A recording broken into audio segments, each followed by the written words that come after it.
రైతు సోదరులకు నా హృదయపూర్వక కృతజ్ఞతలు. రైతన్నలు దుక్కు దున్ని, విత్తు నాటి, మొలకెత్తిన నాటి నుంచి పంట కోత కోసి మార్కెట్కి చేరవేసే వరకు ఆ రైతన్న పడే కష్టాన్ని ఈ పూల కుండీలపైన నేను వార్లీ ఆర్ట్ ద్వారా చిత్రీకరించి మీ ముందు ఉంచాను.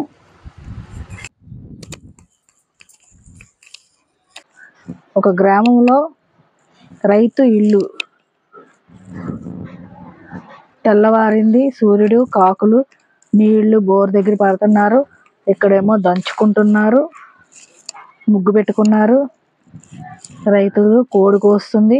తెల్లవారిందని తలుపు తీసి నించున్నారు. ఇక్కడేమో బిందెతో నీళ్లు మోస్తున్నారు. ఇక్కడ అన్నం వండుతున్నారు. రైతులు ప్రతిరోజు దినచర్యలాగా చేసుకొని వాళ్ళు పొలానికి బయలుదేరారు. కావిడిలో వాళ్ళు తినవలసిన భోజనాలు, వాళ్ళకి కావలసిన వస్తువులన్నీ కావిడిలో పెట్టుకొని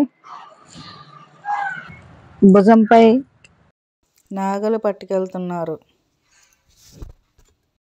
రైతు పొలానికి వెళ్తున్నప్పుడు ఆమె పాపని పట్టుకొని ఒక చేతిలో బుట్ట పెట్టుకొని నెత్తి మీద అందులో విత్తనాలు వేసుకొని రైతులు బయలుదేరుతున్నారు. ఇలాగా రైతులందరూ కలిసి బయలుదేరుతున్నారు. పొలాల దగ్గరికి వాళ్ళ ఆవును తీసుకొని వెళ్ళి గడ్డేసి ఆవుకి పాలు పితుకుతున్నారు. పాలు పితుకుతూ రైతులు పొలం పనులు మొదలు పెట్టారు.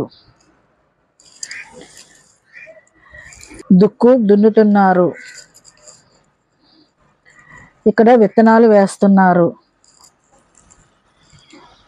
వానదేవుడు కరుణించి వర్షం కురవసాగింది.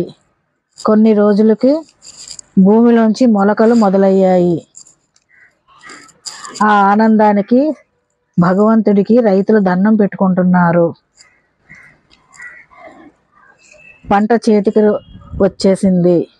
వరి చేను బాగా పండింది. కొడవలితో వరిని కోస్తున్నారు. వాటిని దగ్గరగా కట్టకట్టి నెత్తిపైన పెట్టుకొని వరిని వేరు చేస్తున్నారు. బస్తాలోకి ఎత్తుకొని వాటిని మోసుకొని వెళ్ళి ఒక చోటుకి చేరుస్తున్నారు. మొత్తం కుప్పగా బియ్యాన్ని ఇక్కడ ఉంచారు.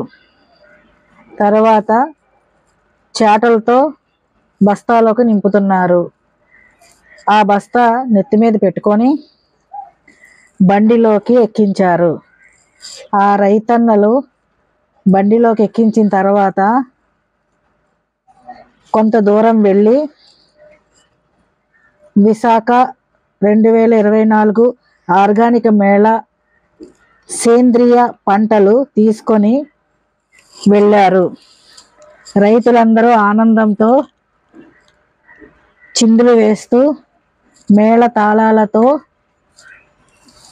చప్పట్లతో సంబరాలు చేసుకుంటున్నారు రైతులు. ఇలా ప్రతి రైతు ఎప్పుడూ సంతోషంగా ఉండాలని మనస్ఫూర్తిగా భగవంతుడిని కోరుకుంటున్నాను.